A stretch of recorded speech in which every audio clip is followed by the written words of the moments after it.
దయచేసి అట్లా వాటిని అంతే మనం రెక్టిఫై చేస్తే వాటికి రోడ్లు చేయడానికి మున్సిపల్ ఇన్వెస్ట్మెంట్ అవసరం లేదు మనకు. ఆర్ఎంబీఓలు ట్యాక్స్ కట్టించుకుంటా ఉన్నారు, దాన్ని ఎవరు అట్లాంటివి మనం రెక్టిఫై చేసుకోవాలా.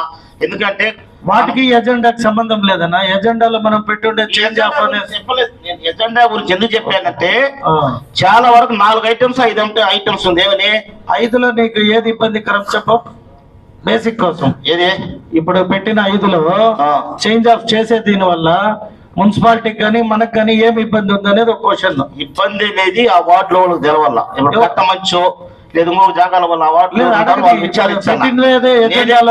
ఎవరైనా అబ్జెక్షన్ చెప్పండి. అబ్జెక్షన్స్ ఇది కాలయాపన అవుతా ఉందని చెప్పానే కానీ అబ్జెక్షన్ చెప్పాలా నేను ఇప్పుడు కూడా మీకు.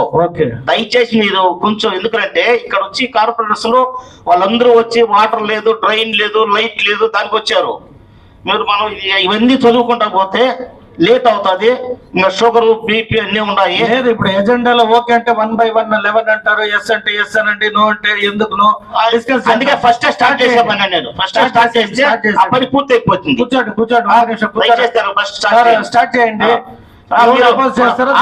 2.74 crores రోడ్డు ప్రపోజ్ చేశాము.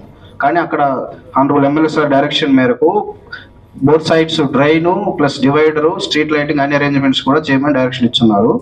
సో ఆల్రెడీ ఎంపీ సార్ అందులో 50 lakhs శాంక్షన్ చేశారు. చుడా ఫండ్స్, కలెక్టర్ సార్ ఫండ్స్, మన జనరల్ ఫండ్స్ లో 12 లక్షలతో కలిపి 47 lakhs. So 97 lakhs almost tender process కంటిన్యూటీగా ఉంది. In addition to that 2.74 crores 15th FC లో ప్రపోజ్ చేసాము. ఇది ENCకి పంపిస్తాము. ఇది అప్రూవల్ అయిన తర్వాత మొత్తం రోడ్లు విత్ డివైడర్, సైడ్ డ్రైన్స్, మధ్యలో కల్వర్ట్స్ అన్ని కలిపి కంప్లీట్ చేస్తాం. Thank you sir. తర్వాత ఇవి ఉండాల్సినవి, వాళ్ళు పెట్టి ఉండేది ఉండాల్సినవి, బట్ ఉన్నా లేకపోయినా మన కార్పొరేషన్ కు దాన్ని చూపించారు. ఎందుకంటే ప్రెసిడెంట్ ఎంత చేతులు ఇస్తున్నారు, ఎక్స్ట్రా అమౌంట్ అవి చూపించారు సార్. ఒక సబ్మిషన్ ప్రపోజల్ దాంట్లో ఉంది సార్. ప్రపోజల్ దాంట్లో అదే పోస్ట్ ఉంది. Reason being as per directions of government corporation అయిన తర్వాత ఈ పోస్ట్ లో ఉండాలి.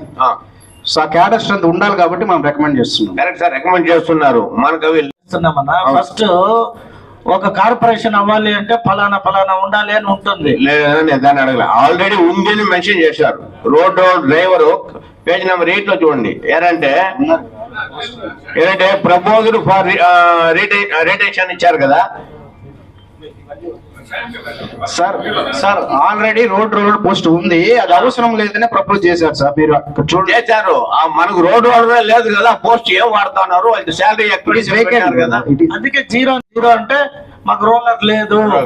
రెండవది అదే విధంగా మీరు ఇంకోటి ఏంటంటే మనకు కాలం నెంబర్ 26 వాచ్మెన్ అంటే వెజిటబుల్. సార్ ఒక submission sir. Commissioner post sanction ఉంటుంది సార్.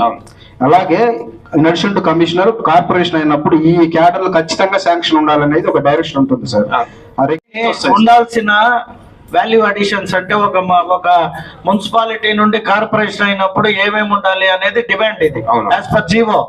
బట్ వాడినా వాడకపోయినా మున్సిపల్ పే చేసినప్పుడు నువ్వు క్వశ్చన్ చేయాలి. మున్సిపల్ పే చేయలేదు. వీళ్ళు ఎట్లా అంటే వెజిటబుల్ వాచ్మెన్ వచ్చి ఇక్కడ వచ్చే number of the sanction post ఇచ్చినారు, ఆల్రెడీ శాంక్షన్ అనేసి. బట్ వీఆర్ నాట్ యూజింగ్ కదా. నాట్ యూజింగ్, అదే అడుగుతున్నా. యూజ్ చేయడం లేదు. వాళ్ళని వేరే వాడు వచ్చి number of post, scale of pay కూడా ఇచ్చారు డీటెయిల్స్. దానివల్ల అడుగుతున్నా, ఇది వాచ్మెన్ ఉన్నారా, దాన్ని వేరెక్కడైనా యూటిలైజ్ చేస్తున్నామా సార్. ఇప్పుడు అదే విధంగా వీళ్ళు ఆల్రెడీ ఎగ్జిస్టింగ్ పోస్ట్ చెప్పారు, ఒకరు ఉండాలా, 4 ఉండాల్సిన చోట 1 ఉన్నారు. ఇప్పుడు శానిటరీ ఇన్స్పెక్టర్స్ 4 ఉండాలి, 1 ఉన్నారన్నారు. పే స్కేల్ ఇది అన్నారు. టోటల్ యానంకి 2 లక్షలు అవుతుంది అన్నారు. కాబట్టి నేను ఈ పోస్టులు ఈ రోడ్ గురించి కానీ మార్కెట్ లో కానీ ఈరోజు జరిగిన ఈ మున్సిపల్ సమావేశంలో ఇంచుమించు 16 ఎజెండాలు పెట్టడం జరిగినాయి. వాటిలో నాకు తెలిసి ఒకే ఒక అంశం అనుకుంటా, దొడ్డిపల్లి రెవెన్యూ డివిజన్కి సంబంధించిన ఒక అంశం తప్పితే మిగిలిన అన్ని అంశాలపైన అందరూ సభ్యులు కూడా ఆమోదం తెలపడం జరిగింది. ఈ ఆమోదం తెలిపినందుకు ప్రతి ఒక్క కార్పొరేటర్లు, మేయరు, డిప్యూటీ మేయర్లందరికీ కూడా ధన్యవాదాలు తెలియజేసుకుంటూ, చిత్తూరు పట్టణ అభివృద్ధి పట్ల ప్రతి ఒక్కరు కూడా వారికి కావాల్సిన సమస్యల పట్ల తెలియజేయడం జరిగింది. వాటన్నిటిని కూడా రానున్న రోజుల్లో మా మున్సిపాలిటీ అడవిపల్లి రిజర్వాయర్ నీటి కింద ఏదైతే మనకు వస్తూ ఉన్న ఫైనాన్స్ ఫండ్స్ అంతా కూడా వాటికి డివేషన్ అవ్వడం వల్ల చాలా వరకు అభివృద్ధి చేయలేకపోతున్నామని బాధ ఉంది. అసెంబ్లీలో మా ముఖ్యమంత్రి గారిని అడిగాను, దాని నుండి రిలీఫ్ అన్నా ఇవ్వండి, లేదా అది కంప్లీట్ చేసిన తర్వాత మున్సిపాలిటీకి అభివృద్ధికి నిధులు ఇవ్వమని అడగడం జరిగింది. ముఖ్యమంత్రి గారు వాటిపైన స్పందించి ఆల్రెడీ నీవా నది పైన, నీవా నది చుట్టుపక్కల ఉన్న ఆ ఇండ్ల పైన మనకు ఒక శాంక్షన్ ఇవ్వడం జరిగింది.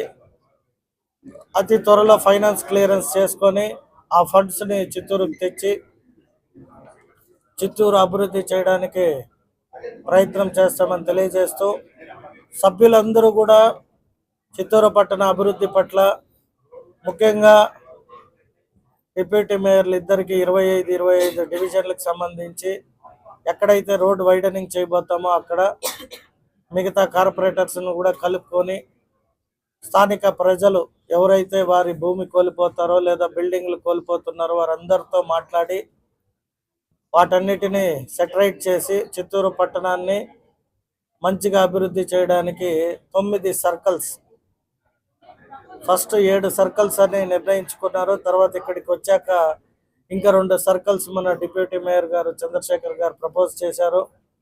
అవి కూడా మంచి సర్కిల్సే కాబట్టి అందరూ ఆమోదం తెలపడం జరిగింది.